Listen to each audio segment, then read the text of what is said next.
Howdy, everyone, and welcome to another episode of the Shoujo Podcast, where I, Sarah, one of your hosts, introduce your other host, Joe, to Shoujo anime. And this week, we continue our coverage of the wonderfully dramatic series Fushigi Yugi episodes 24, 25, and 26. And boy, I bet the next set of episodes are going to be even crazier based off where we get left off today. But before we get to that, we got to catch up, as friends do. Joe, what have you been up to? I've been watching movies. I've been watching some movies. I watched 3 movies in the last week. Mm-hmm. Did you like any of them? I liked, yeah. Nice. Well, I guess I liked one of them. Okay. The other one was okay, and then the other one was also just kind of okay. What should I start with? The most okay or the best one? Let's do the best one, and then you can really dig into the other two. Okay, cool. So I'm part of like a movie club thing that happens every week. I don't go every week. Very exclusive. It's very exclusive. People we have this very complicated way of choosing movies. And last week we ended up watching Apocalypse Now. Okay, I've heard a lot. Apparently it was a total disaster to film. I believe that. Because there's a lot of stuff. I'd seen it before, but in the version of the movie we ended up watching was like a recut, like a director's cut. So instead of being 2.5 hours, it was 3 hours. Pretty long movie. Moly. But yeah, you know, famous movie. It's good. It's famous for reasons because it's pretty good. Pretty good movie. Cool stuff happening. Nice. I'm trying to think of what it was that made that movie remarkable. That podcast I listened to covered it. Was there like horses or I'm like, was this the one where like a lot of horses died or something? I can't remember. Something I feel like bad happened. There were not a lot of horses. There wasn't a lot of animals I really remember being in the movie. Well, that's good. But it did apparently suck because I think they filmed it all in like the Philippines or something, and apparently the thing was really hard, and like because they had to get a lot of like U.S. military hardware, and the Philippines had a lot of it, and like the U.S. government or like the armed forces were not that interested in working on this movie because it is not really a pro U.S. military movie. So, well, it turns out if you want to use military stuff, the way they're going to try to get you is make sure it's flattering to them, and then they'll let you loan their equipment. But otherwise, this is why they're not. Yeah, a lot of military movies are like very propaganda-y in that way.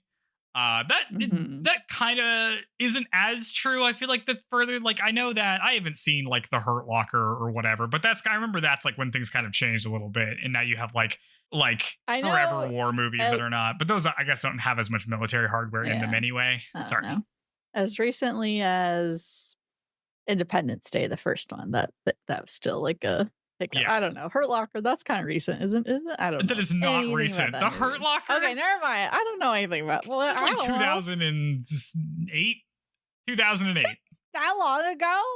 Yes. Just only almost 20 years ago. Oh, we're getting old. All right. Tell us about the other movies. I also watched I think it's The Housemaid. Is that what it's called? The Housemaid. Sydney Sweeney. Yes. So I cannot say I haven't seen anything with Sydney Sweeney in it. I've now seen something with her in it. She seems just like a normal actress. Don't really get the whole thing with that. She got a rockin' bod. That's what's going on. Yeah. Okay. She's hot. There. Sure. But like, she's an actress. They're like paid to be hot. I don't know. I don't know. It's because she's hot and we get to see it. She is hot. You more do kind of get to see her boobs. Not really. Well, we've seen them in other stuff too. Okay. Yeah, that movie was it's pretty stupid. It's really long for no reason. It's like a much dumber version of like not in content, but in like feel of Gone Girl. It's like, what if you made Gone Girl, but it was kind of like way stupider? Ooh, okay. Yeah, because I know it's like a girls against each other over a guy, blah, blah, blah thing, right? Kind of, yeah. Like Sydney Sweeney's character gets invited to be the housemaid to Amanda Seyfried's character, who is like, seems kind of normal, but then turns out to be kind of weird. and off-putting, but her husband, who's played by Brandon Skellner, is a hot guy, and he's nice. Ooh. And then things go crazy. I feel like he's fine looking. He's pretty hot. I don't know. I thought he was pretty hot in it. What's his name again? You're going to make me say it a second time. Brandon Skellner. What's he in? He's in... I'm just looking at photos of him. Maplethorpe. Vice. Never heard of him. Midway. I guess he's got pretty eyes. It Ends With Us. Drop. None of which I've seen. Yeah, he's known for his role as Spencer Dutton in 1923. Bro, we're just saying shit. None of these sound like real fucking things. Well, I'm not Dutton Ranch. Isn't that a thing? I don't know. Is that a thing? What is that? I don't know. It's a show, I think. Like a 1923 Yellowstone bandwagon show. Oh my god, Yellowstone! I watched a whole video series, not video, like a video essay on how the show sucks. Hey, I just know that they're like trying to. I feel like what is that on? Whatever it's on, I've watched something on, and they're really trying to peddle the merch for that. At one point, I was like, I don't know any of this. Paramount. Shit. Paramount, yeah. It's on Paramount. Ads on other. Oh yeah, Yellowstone franchise, which has included prequel series such as 1883, 1923. You can't just have your prequel series be dates, and spinoffs like The Marshalls and Dutton Ranch. Wow, this sure has a lot of stuff. We're getting sidetracked like crazy. Tell us more. You don't see his dick, so it's not that good, you know. Well, you don't see hog. Where's the quality? Yeah. It's fine. It's long. It's too long. It's like 2 hours. It does not need to be 2 hours. It ends really goofily. Like, it's very funny to me at the end. Oh, okay. It's described as an erotic psychological thriller, and I'm going to be honest, it doesn't do any of those three things. It's not erotic enough, it's not psychological enough, and it's not enough of a thriller. What? To see the boobs. So they provide the boobs, people are satisfied. That's what the people were looking for, and they got them. That's okay. If the movie did well, those boobs carried that movie on solely. Okay, this is insane to me because there is another movie that is a erotic psychological thriller called The Handmaiden, Korean movie that is those things. Okay. And it does all of those things and is quite good. Okay. So well, they should have done that. Here. This is a shitty version of that, I guess. I mean, they're not the same, but they're kind of similar in some ways. Anyway, you guys should watch The Handmaiden from 2016 and not The Housemaid from 2025, which is pretty stupid. All right. And the third movie. I watched Fantasia 2000. Oh, yeah. The one with dinosaurs dying, which really bummed me out as a kid, I gotta tell you. What? Isn't that the one, Fantasia, where like there's a dinosaur bit of it and they all die? Or is this like an older Fantasia I'm thinking of? That's an older one. Okay, I'm thinking of the original old one, Fantasia. Oh, okay. No surprise. Okay, do you want to guess how long the runtime? More boobs, but the nymph boobs. The nymph boobs? Is that the old one? Isn't there like the goat chicks or whatever? There are the racist goat chicks, yes. Yeah. Where they tastefully crop out all of the racist stuff. Oh, is that in the 2000 or the old one too? No, that's in the old one. They're not making racist goats in Fantasia 2000. In fact, they're making very few new things in Fantasia 2000. This is what we're discovering. Okay. The runtime of Fantasia from 1940 is 2 hours and 6 minutes and has lots of shorts. That's long for not connected stories. It's a lot. It has 1, 2, 3, 4, 5, 6, 7, 8 shorts. Okay. Fantasia 2000. Yes, tell us. Has 1, 2, 3, 4, 5, 6, 7, 8 shorts and is an hour and 24 minutes. Oh, okay. One of the shorts is just The Sorcerer's Apprentice a second time. Oh, the freaking broom one? Yes. You don't like it? Well, that one's good. Oh, it's fine. It's just, I don't know. I guess I like the ones with more. Which ones do you like? Or something. The dinosaurs dying and the racist nymphs? It's the ones that stayed with me, I guess. This one has, you may remember, a bunch of whales flying in the sky. No, I don't think I've seen 2000. Rhapsody in Blue is a good one, where a bunch of people just go around town. There's the one where the flamingo has a yo-yo. That one's good. It's really short, but it's good. Yeah, I have not seen these. Donald Duck does Noah's Ark. No. Oh my gosh. Oh, okay. All right. Well, yeah, it was fine. I was not very impressed with this. Gotcha. Not missing It's fine. out. The problem is that like all of the experimental animation is like 3D based and it still looks pretty bad. And I just don't like 3D animation a ton. I feel like, yeah, not in like the super spectacle way, I think is my thing, right? Like there are a couple times where they could do it right, but I feel like it's really hard. I feel like they really don't figure out how to make it look actually dynamic and cool until way later. Like even later Pixar stuff like looks totally fine, but I don't find it super impressive. You know what I mean? Yeah. So yeah. Gotcha. That's it. Next up is the Tigger movie. So I'll be enjoying that. I watched the Piglet movie, I think. Oh yeah. There's a game. I had the GameCube game for Piglet, and I feel like that was decent. I think I did see the Tigger movie probably where it's like, oh, what am I? Right. Nice. That's what I did. All right. I beat a game called Thank Goodness You're Here, which is like a comedy game where you're like a little tiny guy. You're like a little yellow tiny guy, and you go around and you help people with their really goofy problems. And it's like funny and weird and kind of raunchy and stuff like that.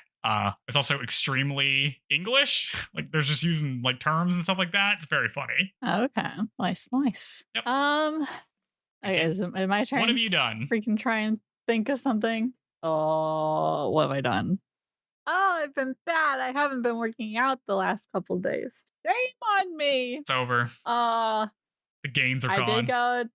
I know. I did go. The naps are back. The habit is returned, so I gotta break it. I gotta snap out of it. I went to Colossal Con with both friends of the pod, both of our guests who have been on the podcast, Jenny and JP. We all went to Colossal Con, which I feel like I've been to before. This one felt like not as impressive, and like they split up the vendor.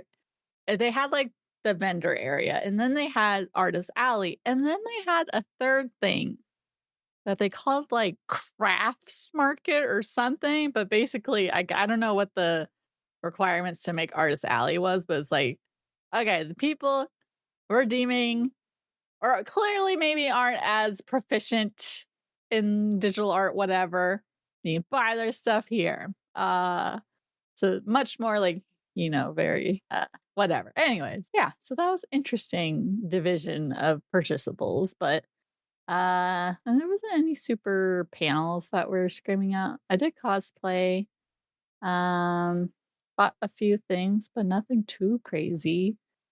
But that was fun. And then I saw a comedian. Wow. Like I went to my first where you had to pay to get in comedy show thing. It was a guy who I guess was their runner-up on a show for Netflix called Funny AF.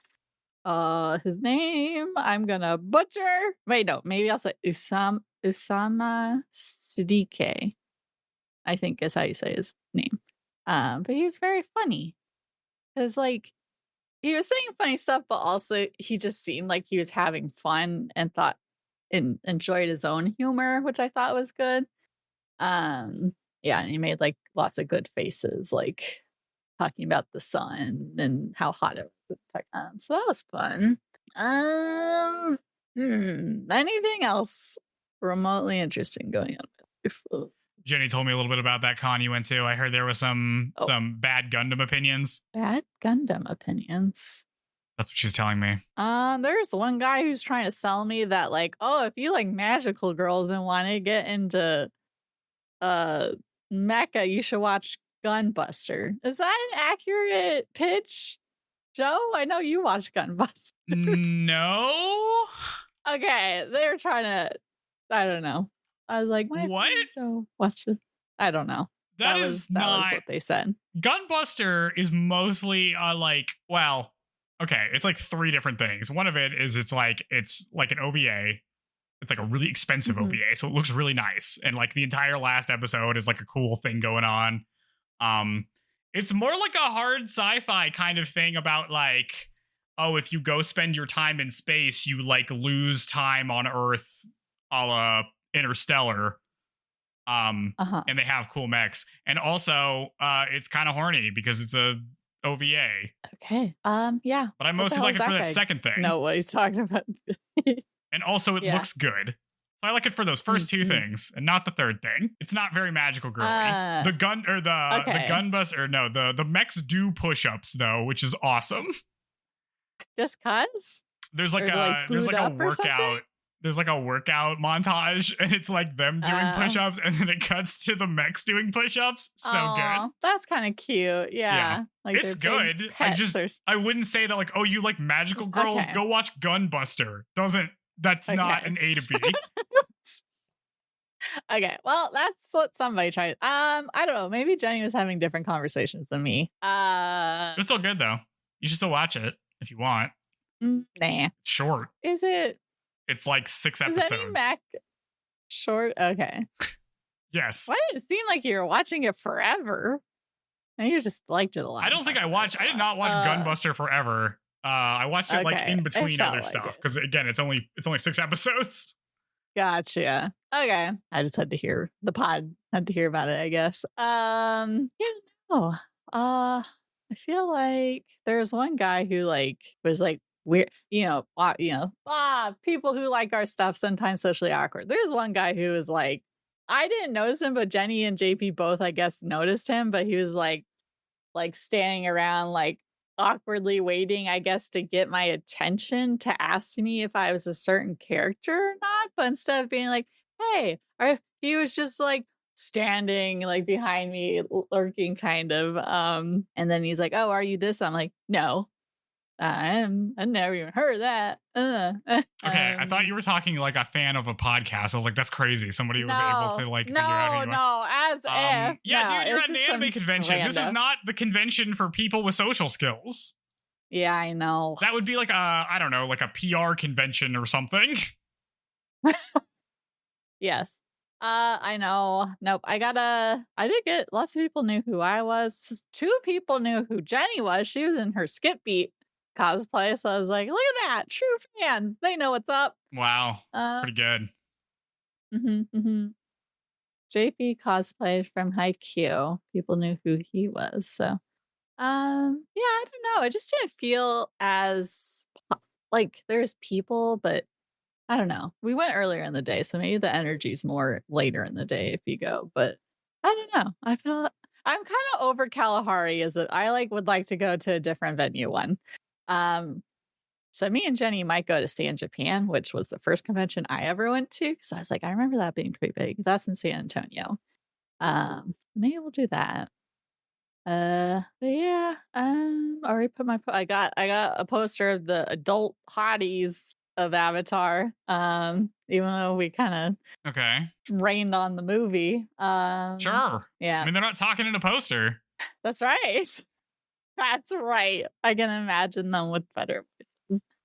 I feel like that's all I got. Kind of bouncing around between games. I'm ready to talk Fushigi Yugi, if you are. Yeah, let's get into it. Okay. We watched episodes 24, 25, and 26.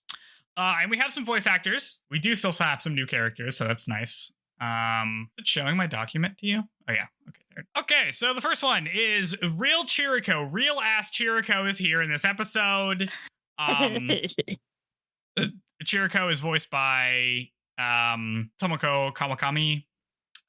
Also the voice of the oldest of Tamahome's little sisters, whose name is Gyokuren. Oh. And doing double duty here. Let's see. Unfortunately, Tomoko Kawakami died in 2020 or 2011 of ovarian cancer. So these don't go up as high up before. We've also had this person before, which you might know. Actually, or maybe don't, because Chiriko doesn't really have that many lines. She is the original voice actress for Soifong and Bleach. She's the actress for Hikaru in Hikaru no Go. She's Rika Sasaki in Cardcaptor Sakura. And we've seen her before as both Madoka Fujisaki in Angelic Layer and as Utena in Revolutionary Girl Utena. Okay. Oh. Yeah. This is like a lot of lines here. So. No, but Chiriko was a very different demeanor here. Yes, her first kind of reoccurring role. Okay. Instead of just like one-off small arc characters. First in the main cast. Nice. There we go. Then we have, I'm just going to start going, like next episode, I'm going to be going through Tamahome's siblings for no reason in particular. We're going to start with Chie, who is like the oldest little brother, the one that like Miaka confused with Tamahome a while ago. Yeah. They're voiced by Yoshiko Kamei. Kamei. Yeah, Kamei, that's it. She does a bunch of like little kid voices, just like a bunch of stuff, but like a ton of people in Doraemon, a ton of people in Pokemon, and a ton of people in like Yu Yu Hakusho, stuff like that. So a lot, like lots of credits, but nobody big really. So I kind of had to scrape around here for some stuff we would recognize. She is the dub voice of Vern Tessio in Stand By Me, which is one of the kids, which kind of fits. Okay. And she's also the dub voice of Jeremy Belopis, I guess the name, in Code Lyoko. Belpois, is that it? Because it's a French show. Yeah, in Code Lyoko. So there we go. Jeremy. Nerd. Freaking Jeremy. He's got a rough voice in the dub. It's like it sounds like he's got something in his throat. It's pretty good. Yeah. All right, so let's get into these episodes. Episode 24 is called Resolution. We open on the mysterious boy arriving at the palace from last episodes where there was a mysterious boy going to the palace for a long time. Back inside, the Suzaku summoning ceremony is about to begin, and Hodohori explains that they all need to lower their life forces to nothing while the ceremony happens, even though that leaves them all, like, totally vulnerable. Sure hope nothing happens to them all when they're super weak. I just like that at the end of our last episode, you're like, get out of here, life force them. Like, okay, we're immediately jumping into the life force stuff. Yes. Miaka steals herself and goes over the 3 wishes that she's going to have, she's going to give to Suzaku. 1, save Conan and make the Suzaku 7 happy. 2, Yui comes back and they all pass their exams. 3, Miaka gets to be with Tamahome. And then she looks over at Noriko and is like, sure hope her stuff's covered by that first wish. I'm being pretty blasé with the making everybody happy thing, but, whatever. Most of these wishes have an and in it, so. More bang for your buck. Yeah, for real. The ceremony starts, and Miaka starts reciting the magic words to summon Suzaku. Then she burns the universe of the 4 gods and summons Suzaku. We all pause for the emergence of Suzaku until nothing happens. Everyone wondered what's going on when suddenly Chiriko starts playing the flute and gives everybody a splitting headache. Chiriko reveals that he's not the real Chiriko, he's a Kuto spy, and because he has been playing the flute for so long around them, he has acclimated their life forces to his flute playing, and now he can use it to kill them. This didn't make any sense to me, but whatever. Nope. Gotta roll with it. Miaka realizes that back in episode 17, Chiriko didn't use the flute to kill all those bats. He was actually the one controlling the bats the whole time. Chiriko confirms this and says that he feels bad that he had to kill that other spy, but like, whatever. The plan worked. And then he's like, and now you will all die. Tatsuki tries to get off a fire blast on him, but it's blocked by the flute as Chiriko reveals that he's actually one of the Seiryu 7, named Amiboshi. Then he plays the song that's going to kill them all. Which is kind of the one he's been playing the whole time, which is very funny. Yes, that's what I'm saying. He's only got 2 songs. So everyone's freaking out while this is happening as Miyaka's trying to get up to him. And when suddenly another flute song starts to play in the background, which cancels out Amiboshi's song. And he's like, what's this? My spell is breaking. And then Tamahome and Tatsuki immediately pursue Amiboshi while he flees into the city with Miaka and Chiriko, or Chichiri, following after them. Amiboshi, Tamahome, and Tatsuki play cat and mouse through the city while Tatsuki only causes a little bit of friendly fire by just lighting Tamahome on fire for no reason. I like that. Was fun. Amiboshi rushes to the river where he demands some guy ferry him over, but the guy explains that the river is too fierce and some people already got swept away, so he's not going in. Tamahome and Tatsuki corner him by the river and tell him that it's over when suddenly Miaka and Chichiri show up and fall on top of Tatsuki. Amiboshi tries to use the opportunity to attack, but Tamahome deflects him. Miaka says that they shouldn't fight because nobody that played music that well as Amaboshi did, could truly be evil. There's no way he could be a bad guy. This, genuine expression of music loverness, catches Amaboshi off guard, and he misplaces his footing and then falls into the river. Miaka tries to catch him by the flute, and they're both like hanging on to the flute. But he smiles at Miaka and decides to let go and fall into the river. I don't really know why he does this. She won him over. They really framed this like he died, like sacrificing himself, but he didn't. He could have just held on, maybe. It doesn't seem like he slept. It really frames it like he lets go. He let go, yeah. I don't understand. Whatever. Okay, man. Like, you could have just waited a couple seconds. I'm sure Tamahome would have been there, could have just lugged you out. It would have not been a big deal. Mm-hmm. But this is more dramatic. That's right. We love the drama. Elsewhere, Suboshi feels the life force of his twin brother fades as Amaboshi dies in the river because he drowns. Guess he couldn't do the big power-up thing that Hodohori could do, where he just Dragon Balls his way out of the river. I guess he never even met his priestess, so no. That's true, yeah. Yeah, he doesn't have the power of love or whatever. That's right. He just has the flute that kills you song. Miaka and crew return to tell the others that Amaboshi is dead, and everybody's sad about it, except for Tatsuki, who's like, I don't care about this guy at all. Who cares about him? And Miyaka's like, I do. I care, and she feels sad. Then the real Chiriko shows up, who's a small child from last episode. He reveals that he was the other one playing the flute, but it was actually just like a leaf. He was playing with his mouth. That interrupted it from earlier, and we get a long flashback scene of the scene we just saw, because I guess we're running low on budget this episode. There's a few moments like that where I'm like, we literally just saw it, guys. We got it. We do like 2 of these in a row. It's very funny. Yes. Real Gundam Seed vibes from the flashbacks of things happening earlier this episode. Anyway, this is the real Chiriko. He's really short, and also he's 13. And he's been spending all his time studying for Kakyo, which is the exam you take to become an official, which is why he hasn't been around. He's been studying for a test off screen. Yes. His hair defies gravity. Yep. Miyaka's like, well, great. Okay, we're all here, so maybe we could just do the ceremony now that we're all here, whatever. They do the ceremony again, but again, it seems like nothing happens when they get to the point where Suzaku should have been summoned. Suddenly, Taiitsukun appears as a figure in the fire and yells at all of them. She tells them that they failed the ceremony and that it's too late to do it now because the prophecy was already burned. Then she guilt trips all of them for failing, and Tamahome tries to stand up for Miaka, but Miyaka's like, no, I screwed up, and because of that, Yui, Shoka, and Amaboshi all suffered. I'm the worst. She just pretty much say this. Yeah. Tamahome's like, I don't know about that, but Taitsukun's like, yes, Miaka, you've really grown as a person if you're able to inflict such self-loathing on yourself. Great job, you've really matured. Anyway, there's a bunch of other ways to summon Suzaku, so I guess we'll just have to go down the list to the next one. Good to know. Good to know. Miyaka's like, okay, great, I swear I won't screw it up a second time, and then Taitsukun tells them that they need to go up north to the Hoken Empire in the land of Genbu, which is like the turtle with like a snake tail or something. Yep.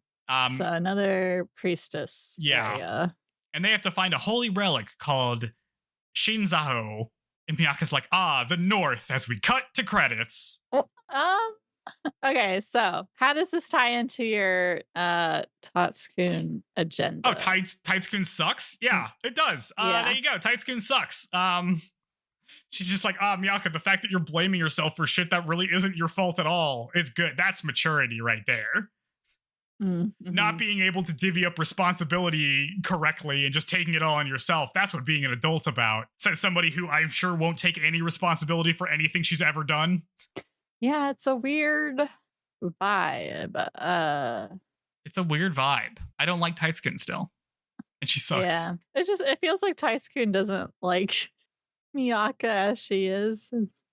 No. Liking that she's acting differently. I'm still on the Taitsukun is secretly evil boat. I think this is really supporting evidence, if anything. Mm-hmm.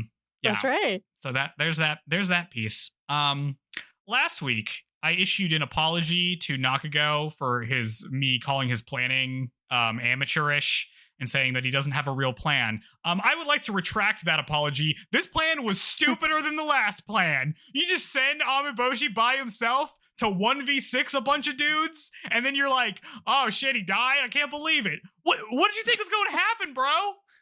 I mean, feel like the idea of lulling them into a sense of they completed it so that they don't find the last person is good, but you should have been like, I'm gonna find that other guy and end him to make sure they can't get him, kind of thing. Like, it's gotta be a two-sided, like, multi-step plan. You got to be doing like they really set it up like they were doing something here. Like Amiboshi was on one side, his twin was on the other side receiving the information. You thought maybe they're going to set up like an ambush or something, or like set up some kind of trap, like he was going to communicate something useful to his twin. He doesn't do any of that. He just tries to 1v6 all of them and then ends up killing himself for seemingly no reason. Idiot, moron. Terrible plan. Yeah. I mean, maybe I feel a little bit bad because if I was Nakago and all of the Seiryu 7 were a bunch of morons, I would have a hard time too. So maybe I should be more gracious, but this was a bad plan. Yeah. Well, on to the next, I suppose. Oh, you just want to go to the next one? Okay. Oh, I just meant his next plan. I'm sure he's got more. Yeah, sure. He doesn't seem all that bummed by the news. Well, we'll see next episode. It's very the fallout's very funny next episode to me. Mm-hmm. Yeah. Anything else about this? Nope. Let's do it. All right, let's go to the next one. Episode 25 is called Love and Sorrow. We open on a recap of the current task they have to do, which is to go up north. And Tamahome tries to ask what Shinzaho is, but Taiitsukun won't tell him. Taiitsukun then bestows magic upgrades to everybody in the Suzaku 7 for their efforts, except for Tamahome because he keeps calling her an old hag, which is very funny. Fun. But also, he doesn't need an upgrade. He's fine. Yeah. Then she has Miaka close her eyes and she sprinkles some ashes from the prophecy on her, saying that this will enhance whatever her special power is. I don't know where it is, but like, you'll get an upgrade at some point. Whatever. This is so goofy. Yeah, I did not remember this at all. I was like, what? It's like, originally in my notes, I'm like, Taiitsukun sprinkles fairy dust on her for no reason. But then she's like, it's the ashes of the prophecy. And I'm like, okay, sure. So Miaka has some hidden talent we haven't gotten yet. I sure hope it's sword fighting, or maybe she gets a gun. I don't know. I doubt. No, it's definitely nothing of that. Maybe she plays the flute. She could play Amaboshi's lost flute. Yeah, she held on to that thing. We'll see, I guess. I feel like it's gonna be not well explained. Well, we get a little bit. We maybe get a hint next episode. Maybe. Ugh, that did not register for me, so I'm excited to hear what it is.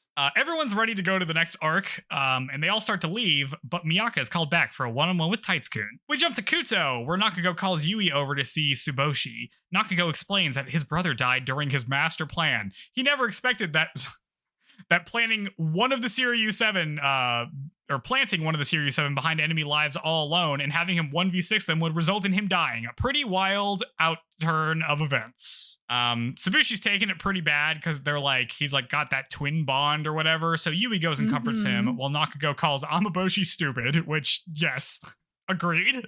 You gotta vet these guys better, man. You can't send your dumbest guy out there. I was like, I don't know, because the UA comfort did not feel genuine. I was like, gosh. She doesn't care about this guy. She's like, oh man, I'm sorry your twin who I've never met died off screen to me. That sucks, dude. I'm kind of like your boss, I guess. I don't know what I am. I'll comfort you. Sure. The guy I liked went off to be with my best friend, so I'm also kind of going through it, but like in a different way. Back in Conan, Taiitsukun tells Miaka that since the Seiryu 7 is now the Seiryu 6, they won't be able to do their normal summon either. So it's likely that they'll have to go look for Shinzaho also. Miaka's like, damn, that means we're going to be enemies with Yuugi again. This sucks. What? I don't like that now. It's like, okay, you didn't need to get all of them. Now you don't have to have all of them. What the... Does like whoever the priestess in the north is just like literally not have to do anything? They're like, you could collect a bunch of people or you could just go get this artifact. And like the suggestion is that there's even more ways to summon besides this artifact too. Like there's lots of ways to do this. But you know, Taiitsukun won't tell you what they are. I don't like it. Yeah. I feel like they're important and they should be needed for anything you do with it. Yeah. Then Taiitsukun's like, oh, right, one more thing to discuss, but then we cut away so the audience doesn't get to hear it. We cut to the Suzaku 7 hanging out, wondering what's taking Miaka so long, and Tamahome and Tatsuki get into some antics. This is like, these episodes are much more cartoony than the other ones, which is kind of fun. Miaka finally comes out and says that she's too tired to recap all of them. Later that night, Miaka goes to Tamahome's room. Seems like Taiitsukun told her something about Tamahome that she didn't like. He surprises her by sneaking up behind her, and then they have tea together. He asks her why she stopped by, and she's like, oh, no reason, really. And he's like, oh, damn, I thought maybe you'd want to spend the night together, huh? It's like, shut up. Miaka thinks about what Taiitsukun said while Tamahome gazes lovingly at her. He gets up, so he's like not facing her, and says that he saved some money and feels like he can live on his own now. While Miaka drinks what I can only describe as an enormous cup of tea. It's huge. She holds it with both of her hands. It's like a tin can of tea, dude. She's just going to town. Tamahome continues and is like, I feel like maybe I could even live with someone now. And Miyaka's like, oh yeah, who's that gonna be? And he's like, it's gonna be you, obviously. I think we should get married. Damn. And Miyaka's like, what? I'm only 15. And Tamahome is like, yeah, that's marrying age. And she's like, oh right, I'm in ancient China. Tamahome continues with his proposal, but Miaka thinks about what Taiitsukun said and decides to shoot him down in the most teen drama way possible. She's like, what, you thought we were like a serious couple? You were just my summer fling. You didn't need to read so much into it. Tamahome is like, what the hell are you talking about? But Miaka continues to blow him off, and then she leaves. But in the hallway, we see that she gets really sad and breaks down crying. This is really goofy. This is so like unnecessary, we find out. It's so funny though. This is so good. Like this in the next episode is so funny to me. It's the next day and Tatsuki and Noriko see Miaka and invite her to come to the Star Festival this evening. Then they see Tamahome and Miaka greets him all nonchalantly and agrees to go with Noriko and Tatsuki later. And then she leaves. And Tatsuki and Noriko are like, uh-oh, Tamahome, sounds like someone's in the doghouse. Like, what'd you say? And then he knocks them both down and leaves. Very funny. I like that. Yes. Tatsuki and Noriko are just buds. I know, they're like best of buds these episodes. So fun. They're just hanging out. Elsewhere, Hotohori and Chiriko are planning their trip up north. Miaka comes to join them, and they talk about how they're gonna ride a boat there, so it should be a pretty quick trip. Also, everyone's going, except Hotohori, because he needs to stay back and be the emperor. Miaka takes that as a cue that she can't talk to Hotohori about Tamahome, and leaves, but then sees Chichiri fishing in a pond. Miaka, why would you talk to Hotohori about Tamahome? Why? He had like a whole manly sword fight duel with him over you. Pick somebody else. It is crappy, yeah. A little inconsiderate. Back in Kuto, Tsuboshi apologizes to Yui awkwardly about the other day. And she's like, it's cool, man. Your brother died. I was just comforting you. We're kind of on the same team, I guess. Whatever. And then Tsuboshi says that Nakago is waiting for them at the shrine. They go to the shrine and Yui's like, what's up, loser? Sad your plans all suck? She's so, like, dismissive of him in this scene. It's so funny. It doesn't really like him. He is kind of a dick, so... She's like, hey man, you still sulking? Like, pushing on him. It's very funny. I love that she's just like being a jerk to everybody. It's so good. Yes. But it turns out that Nakago's in here to call up their own prophet. Suddenly, a pair of eyes appear in a flame before him, and Nakago explains that Taiitsukun is like the yang, and this guy is like the yin, because they're like yin and yang, because balance or whatever. Okay, but that means Taiitsukun is light, right? Is it yin? Oh, let's see. Yin, like good, yang. So how bad which is this guy? Is which? I feel like that's probably true. Maybe why not helping. I apparently don't have any internet access, which isn't true because I'm talking to you on Discord, but I somehow can't search. Yin's the dark one and Yang's the light one. So yeah, brightness, activity, and masculinity. Okay, thank you. All right, so somehow Taiitsukun is the good one. That's impossible. Yeah. I know. What are we in for with this one? Anyway, this is just like a glowing pair of eyes. It tells Yui that she needs a new plan to summon Siryu. Back in Conan, Miaka talks to Chichiri and she asks why he wears a mask and is like, oh, it must be nice to have a mask though, because then it can make it look like you're always smiling even when you're suffering. She talks about how she needs to cut herself off from the two people she loves most, Yui and Tamahome. Too bad that Tamahome became a point of conflict between her and Yui. But then he became a conflict with her and her duties as the maiden. It's too much. And like, she tried to let them know how she felt and cared about them, but like it didn't really work because they all still want other things. Like it just like being genuine just doesn't work out. I guess it's kind of stupid to try to be candid, huh? Better to wear a mask. Chichiri takes off his mask and says that she isn't really doing anything wrong. He's like, you're just kind of in a losing situation because no matter what you do, you're just gonna like get drawn apart. And then he shows her the scar on his face and says that it happened when he turned 18. I guess he's older than 18. Yes. He goes into a story about... He talks... Sorry, I was going to say, he does say it in a way that is like, oh, back when I was young, like Tamahome. Which, yeah. I mean, it could be like, oh, you're not actually old, but compared to 19, it feels like you're he's old, probably like 22. How much older? Or like 20 or something. Uh-huh. He goes into a story about how he had a fiance and a best friend. And they were all so close, but one day his best friend stole his fiancée from him, and Chichiri lost it. He ended up attacking his friend and killing him, but he instantly regretted it. The scar he got from the conflict is a constant reminder of his mistake, and now he wears a mask to appear happy. Miaka, frustratingly, does not ask any follow-up questions like, what happened to your fiancé? The thing I'm wondering, I'm like, I hope she ends up being one of the Siryu 7. That would rule. Oh, dude. Oh, that would be crazy. If all of the Siryu people were just people out for revenge for like various different reasons, that would kick so much ass. Yes, that would be cool. Instead, Miyaka's like, but I heard your story, but what should I do with Yui? And Chichiri says that he thinks that Yui still loves her, even if she doesn't realize it. That's why it's so much work for her to try to hate you. Miyaka's beckoned away by Noriko and leaves. Kisuke reads that the three of them go to the Star Festival that night as we cut to credits. Oh, man. Chichiri backstory. Okay.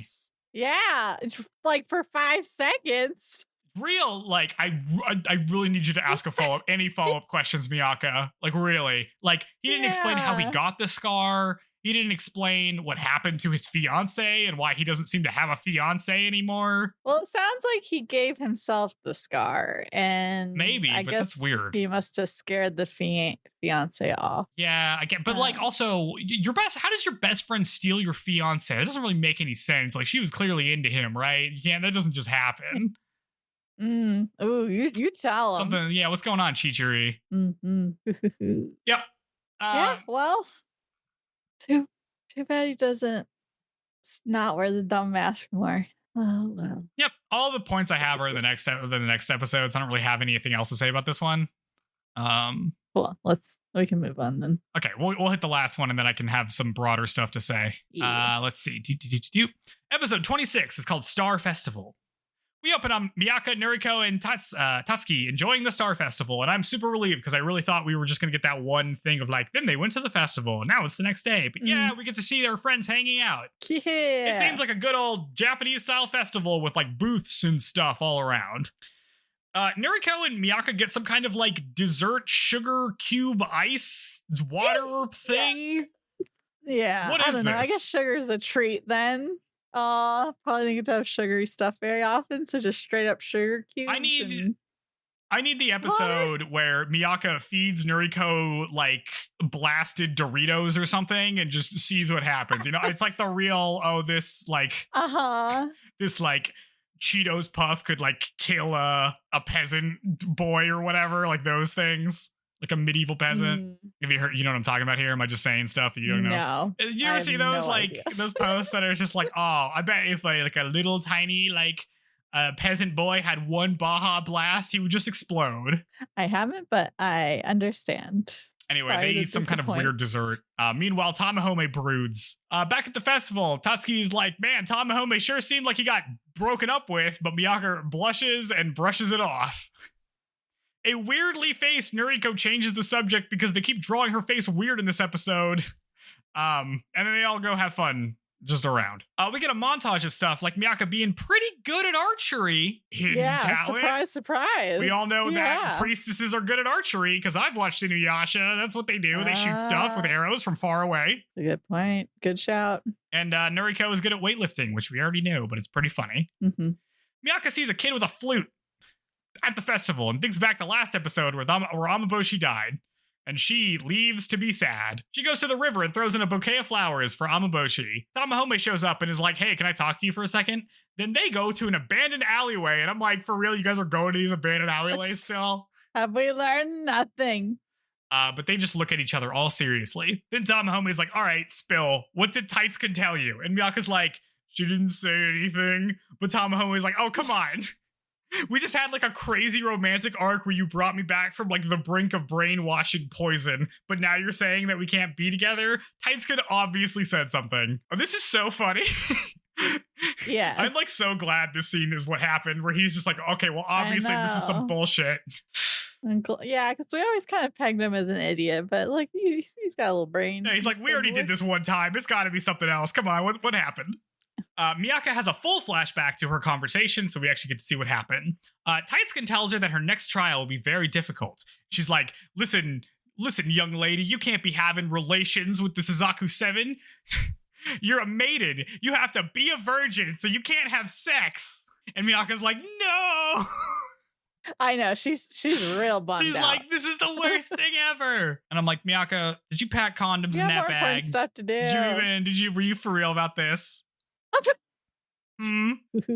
Back in the present, Miaka tells Tamahome some version of the story and is like, this is why we can't be together. And Tamahome is like, so we can't be in love. We can't like touch each other until we summon Suzaku because we'll get too horny and want to have sex. No. Tamahome is so upset that he won't get to have sex with his girlfriend that he punches a wall. And then he's like, he's a teenager. It's so good. And then he's like, all right, okay, we can do this. Until we summon Suzaku, I'm just gonna be your protector. Like, we're just gonna be platonic protectee relationship. But after that, we're gonna get married. And Miyaka's like, oh yes, the ideal situation. Ready to speedrun. The reveal that time. Like all of this is happening because they can't have sex. I love the idea that like we can just date and not have sex just isn't on the table at all. It's like it's like it was a subject that was coming up before this point at all, you know? Like they were totally fine.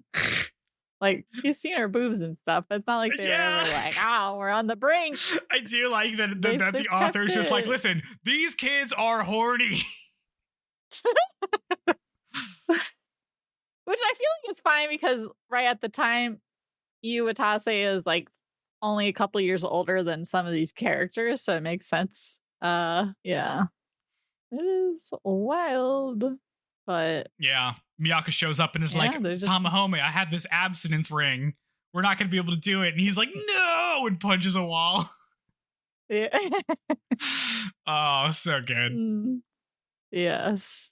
It's the next day and their boat is ready. Hodohori comes to see them all off since he's not going to be with them and they're going to set off tomorrow. Even though the timeline doesn't make sense, but I'll get to that in a moment. Tatsuki is sheepishly eyeing the ship, so Tamahome goes to see what's up and figures out that Tatsuki doesn't know how to swim and teases him about it. Look, we're getting some shenanigans. Yeah, it's good. I like this. I like it when everyone's hanging out and interacting with each other. Maybe we should get some of the other Suzaku 7 in on this, like Tall Guy and Chichiri.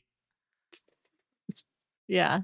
Elsewhere, Miaka is packing her bag. She sees her English textbook and decides to take it with her because she'll have to take her exams when she gets back to the real world. Then she thinks back to an earlier time, and we get a pretty cool flashback sequence. Miaka goes to see her mom and excitedly tells her that Yui says that she's going to try to get into Jonin Academy too. That way, Miaka will know somebody that's like there with her when they both get in. But Miyaka's mom is like, what are you, stupid? Jonin has a limited number of seats, and if Yui gets one of them, that's one less seat you can get. Entrance exams are not, like, for friends. They're like war. You can't lose to anybody. And Miyaka's like, why do I need to fight my friends when we both want the same thing? We should be working together. And then back in the present, Miaka wonders if she's going to be pitted against Yui again here when they both rush to the Shinzaho. We got to Kuto, where Nakago... Yeah. I was gonna say, you like the hallway? Yeah, it's another flashback? these episodes have been like, it seems like they're kind of cutting corners, like maybe they don't have the budget to fill them out, but this flashback looked really nice and did like some cool artistic stuff. Yeah. Like it was a little bit simplified and some stuff, but like that's for effect and it worked. I don't know. Also, I have like big thoughts about this scene, but I'll talk about that after this, because right now we cut to Kuto, where Nakago informs the Emperor of Kuto and his 3 sexy concubines that they're going to try to summon Siryu another way. And also, it's pretty clear that the Emperor and his concubines are like on drugs this whole conversation. Uh-huh. The Emperor's like, Nakago, you're my best guy, so like take another shot at it. But it's like really important that you do your best, okay? I'm the Emperor, and like all of his sexy concubines just are like laughing and like lounging around. And I'm like, what is happening in this scene? I'm like, did Nakago like put this incense up? Because we know he uses the poison incense. That's how we got Tamahome before. Good point. Maybe. And then I was like, oh, are those 3 sexy concubines the same people that were like Nurika or Yui's like people at the bathhouse? They weren't. They're different. I was like, damn, these aren't like. Oh, did you go back and look? I did go back and look. I'm like, are these so much work? Are these Nakagos like sexy henchwomen we just don't know that exist right off screen? And the answer is not really. Anyway, Nakago leaves and catches Saboshi lurking about.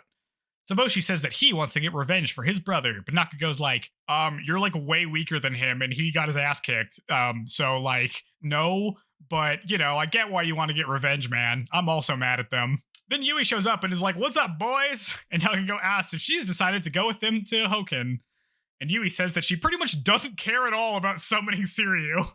She was just doing that stuff before so she didn't lose to Miaka. But she's like, but now that we'd have to like directly fight each other, like, I don't think she would do that. I don't really think we got to worry about this. And Nakago's like, I think she's gonna go. Very funny attitude that Yui had. Everything Yui does right now is very funny to me. Lots of doubting Miaka. Like, but is she about to find out? Sex is on the line. Miaka will stop at nothing. If she knew that that's what's at stake, then she'd be like, damn, she's totally gonna go for it. Oh, it's a Tamahome thing? Oh yeah, she'll go crazy. Back in Conan, Tatsuki is scared of being on the boat and covers it up by teaching Tamahome about getting dumped. So Tamahome almost throws him off the boat. Pretty good.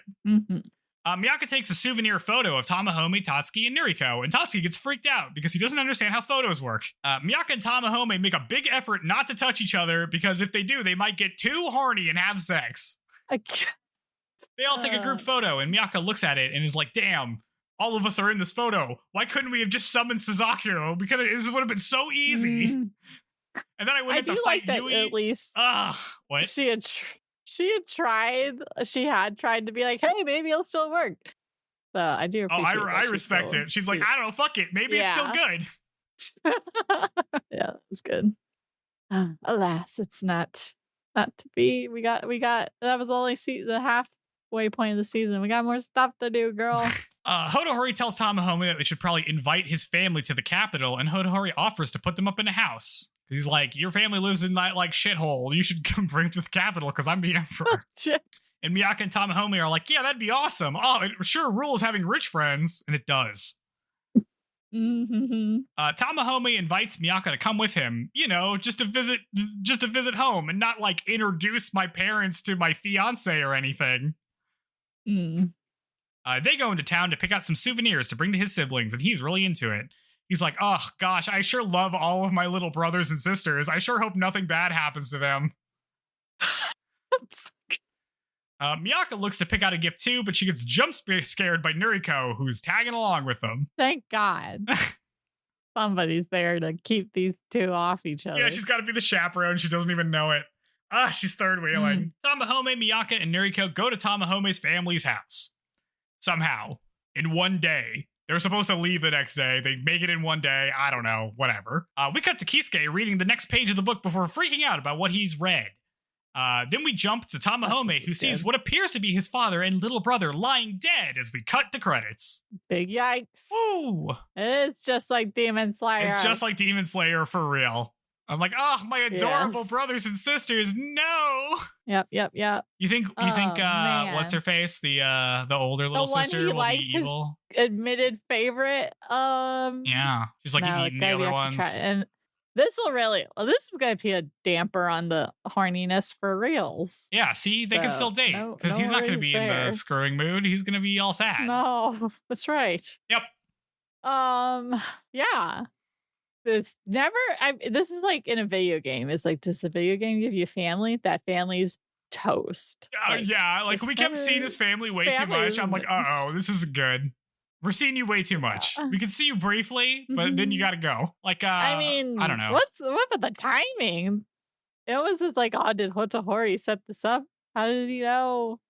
Because then otherwise it would have been like forever before they went again. That's so true. Yeah, I don't know. Oh. Awkward. If only he had extended the invite a little earlier. Yeah, he is really late to the punch here. Hotohori, yeah. I feel like you gotta be given the family members like a witness protection thing, right? If you know that they're part of the Suzaku 7 and other people know who's in the Suzaku 7, you're not immediately like, all right, go get their family, bring them to the palace, put them under security, you know? Yeah. How is that not your first move? Sure. Mm-hmm. Yeah, it's the kids, not the kids. Not the kids. Oh, no. Anyway, the idea that the real world... Okay, so the book world pits Yui and Miaka against each other kind of artificially, right? By, like, assigning them to different let's hear places. Your big thing. I'm ready. And in this episode, it like contrasts that with the idea that like, like competition to get into schools also artificially pits you against your friends for limited resources, like in ways that don't align with like your actual like desires and wants and stuff like that. So I do like the idea that this is like a story about how the like realities of the world end up pitting you against your friends, even when that's not what either of you actually want. When her mom's like, you shouldn't be happy your friend's trying to get into the school with you. That's like competition. Yeah. She's certainly going to win over you, Miaka. We all know it. This is really good. I really like that. I was like, oh shit, we're doing some parallels here. There's like I have an idea what the story is going to be about in like these artificial ways. And it's also making me be like, I really hope that Miaka and Yui team up at the end and beat the hell out of Taiitsukun, who is the artificial person dragging them apart. And also the pair of eyeballs in the fire, they can beat them both up. Yeah, that guy. Ooh, I like it, Joe. I like it. Yeah, because that was good. I was like, yeah, this is good. It's like we're drawing attention to the fact that like, circumstances are what draws people apart from each other. But that doesn't necessarily have to be the case if you're able to just kind of sit down and think through it and stuff like that. But we'll see. Yui's very funny to me. I do like how Nakago's like, are you gonna like, yes, Suboshi, your brother died and it's very sad. Yui, are you gonna accompany us as the priestess? And Yui's like, bro, I don't care about this. I pretty much don't give a shit at all about being the priestess. I was just doing this because I didn't want Miaka to get one up on me. Oh, God. How little Yui cares about all of this is just very funny to me. Because she's still treating it like it's a book. She's like, I'm so sorry your twin died. Dang. Are you feeling better? She really is not. Yeah. Like Miaka is like, unmoved. The difference here is like in the last couple episodes, Miaka is like affirming her position as the priestess. She's like, no, this is my fault. I need to take responsibility for this. Blah, blah, blah. Meanwhile, Yui's just like, yeah, whatever, dude. Like, I don't really care about this stuff. You're going to war. Who cares? Like, whatever. Like, I don't your big plan didn't work and one of our guys died. Who gives a shit? Not me. She like super doesn't care at all. Like, oh no, my twin brother's dead. And she's like, yeah, that sucks, man. That's rough, buddy. Dang. Not at all concerned. Doesn't care about summoning the like Suzaku thing. It being like, like summoning the freaking yin and being like, there's you have to do another trial, priestess of Sirio. And you just like, whatever.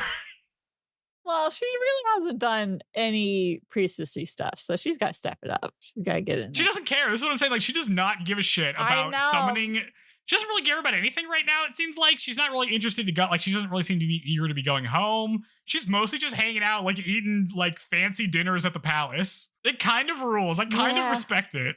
She just wants to, like, give little evil speeches and eat lobster and, like, hang out. It's pretty good. Yep. All right. So we think entire family wiped out for Tamahome. You think they just got one of them? I don't know. We just see his dad's collapse and one little kid arm with a trickle of blood going. I think you got all of them. I think it's a Demon Slayer thing. Yeah, totally. And then what? He just has to take off immediately? He just leaves to go on this thing? Yeah, that would really put a damper on stuff. Goodbye, shenanigans we were having. We were finally having it was so cartoony and fun, these really episodes. Gonna end it. Yeah. This will end that real fast. Yeah. I don't know. Yeah. It's rough. Well, you know? Indeed. Yes. I know her little family. Yeah. Potential in-laws. Toast. Yeah. I am happy that Noriko and Tatsuki are friends, though. I mean, it makes sense. Like, he's bi, she's trans. It's all good, you know? Confirmed bi.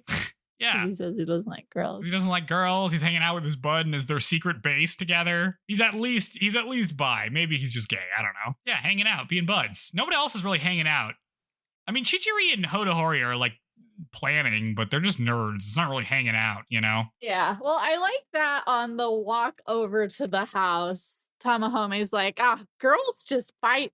Girl fights are so loud or whatever. So I'm like, oh, look, he's treating her like, they're just. Yeah. But then he does quantify that or qualify it. So he's not getting that much better. What did he say? Wait. Oh, he's doing like the arguments between girls are so noisy. If I can call you both that kind of thing. Oh, okay. I missed that part. Yeah. It's gotten lighter. It's better, you know? Yeah. But a little more to go, you know? Mm-hmm. Yeah. Yeah, so do you think he's going to go revenge mode? You think revenge mode Tamahome is here? Definitely. Well, I guess they have to find something that implies that it was Saryu who did it, huh? Which I'm sure will be blatant. There's nobody else, right? For them. I don't know. Random bandits. It could be random bandits. That's true. Yeah. I highly doubt it, but... I mean, isn't their town, like, occupied? No, it's the neighboring town that's occupied. Yeah. I think they already had a plot reason not to be all lovey-dovey, but we're I don't know. I guess maybe it's just going to be heavier stakes for the second half. Maybe. Of the series. Yeah. Yeah, I mean, like, they got the devastating news that they can't have sex for at least, like, a month and a half. Yes. And now his whole family is dead. Dang, that's really bad, you know? Yes. Yes, it is. Yeah. Super bad.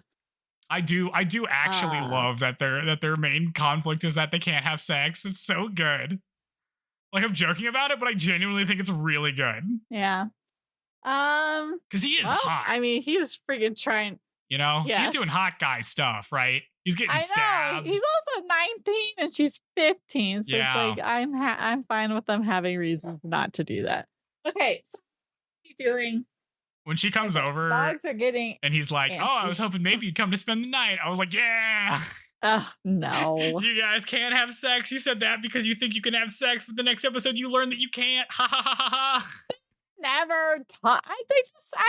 I don't know. They never talked like, I feel like it was never, I never was worried that was going to be a thing. So now they're going for it. I appreciate it. It's better than pretending like teenagers don't have sex. Yeah. Yep. That's true. I guess, yes, I'm just old bogey. Okay, my dogs are getting crazy, so we should wrap. All right, well, finish this up. Being a lunatic. Yes. Okay, sweet. Yeah. Okay, so that's rate us 5 stars on your podcast platform of choice. Leave us comments on things. We read them. Tell your friends about this show. It's a good time to hop in. We rounded the halfway point. We're halfway through. Yeah. Nice. Yeah, and we're going to be doing some more. So, please support us with your words and actions as we continue through Fushigi Yugi. Yeah. Woo-woo. We have some bonus content maybe coming out soon. Oh, that's right. Yep. Not that soon. We just gave you some bonus content. Be happy with what you get, all right? That's right. We're back on the bonus train, so you'll be getting some more stuff, hopefully in the near future. Yep. So yeah, look forward to that. Yeah. All right. Sweet. Okay. Now, the most important segment of the show. What did we learn? What did we learn? If you're a parent, you're not supposed to have you're technically your brother, but like you said, you raised her, so it's like you're picking a favorite, even though you're not really supposed to have a favorite as a parental figure. I know we talked before about what the optimal weapon to play damaging music would be on, and I don't think it's the flute, because one weakness of the flute is that it uses both your hands. Because, like, imagine if he could play something with one hand and with the other, he could just be going around stabbing everybody one by one. But the fact that he has to play his whole flute song until it ends to kill them means somebody can just interrupt you with any noise. Like Chiriko playing a song on a leaf, which we didn't really address. How does he do that? And it's super loud, too. I feel like this is like a old... I know it's possible. Like a leaf flute is like a thing in... I've seen this before in anime. Oh, really? For sure. Yeah. Okay. Yeah, this is definitely a thing. Okay. I feel like I thought that the first flute was bad. This one's not great either. So no, but this doesn't seem subpar flute playing in the show. Is that Chiriko's thing for real? Like playing the flute? I don't understand powers. I don't understand him either. He's the smart one. He's supposed to be the smart also, one. Is he gonna be able to punch through a wall like everyone else? He's so tiny. Leaf flute YouTube. Let's see what we got here. How to play the leaf like an instrument. Okay, I'm gonna watch this guy. He's gonna he's doing it. Wow, it appears to work, but it only lasted like a second. Yeah, I feel like this is like an old Japanese tale thing or something. Like it seems like you're kind of a little bit humming where you're doing it. Maybe I'm not good at the. Oh no, humming's easy. I'm getting it. I don't know. This guy, I need him. Just wait, listeners. By next episode, Joe's going to be a leaf flute pro. You can appear to do this. This guy is doing it for real. It does seem possible. Okay. Okay. But it does obviously take both hands, unfortunately. So this is also a bad thing to play if you're trying to stab a bunch of people while doing it. You need a one-handed instrument. What's a good one-handed instrument? Dude, I don't know. Instrument. Don't play instrument. 19 instruments you can play with one hand. Okay, great. My internet is being so weird. You can play the harmonica with no hands if you have a thing that goes around your neck. Okay, that's true. They should use that. Then you have both hands free. That's actually really good. You can play the trumpet with one hand. That's true. You cannot play the trombone with one hand. I don't know what this person's talking about. I guess you technically can, but it's like weird. What? That's not true. The melodica. Oh my God, dude. Wait, how does that make sense? You can't press the keys and hold it at the same time. What if you played the melodica? Okay, Some piano. That's not good. A harp. The pan flute. The tin whistle. Oh, okay. See, this is the real shit. If he played the tin whistle, yeah. It's just like a small little clarinet. Fun. Nah, it seems like it's the harmonica. There's really like not very many things you can play with just one. Maracas. Thank you. He should play the maracas. Drum kit, bongos, not cool. bongos. Well, we see his brother has some kind of instrument, but I was like not sure what that was. Beatboxing, bro. He could just be beatboxing. Imagine if he killed you with beatboxing. Nah.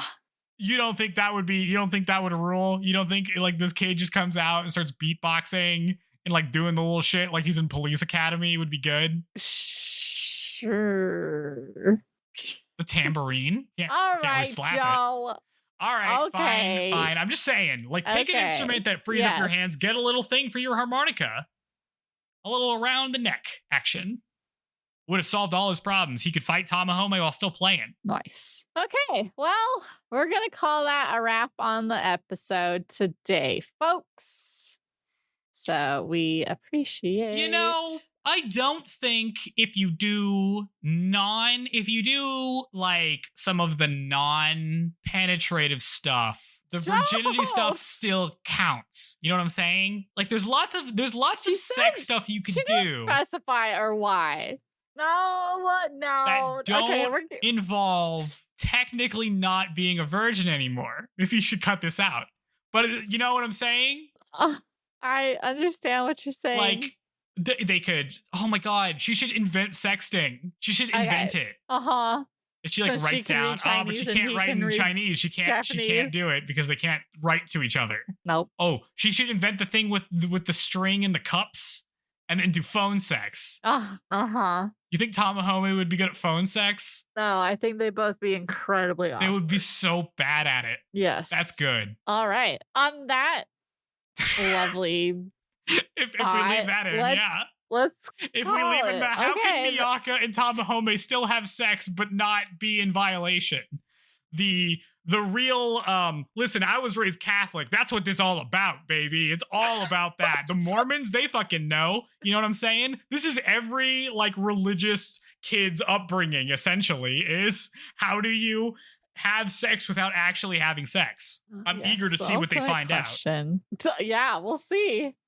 They should get really good at dancing. I don't see that happening either. I think it's all gonna be Bummerville next episode for us. I guess. Yeah, but probably. Also, let's see how fast they move on. We'll see how long this has. I would think it would last a long time, but we'll see. Yeah. All right, everyone. Thank you for listening. Make sure to watch episodes 27, 28, and 29 for our next episode. Bye-bye. Bye.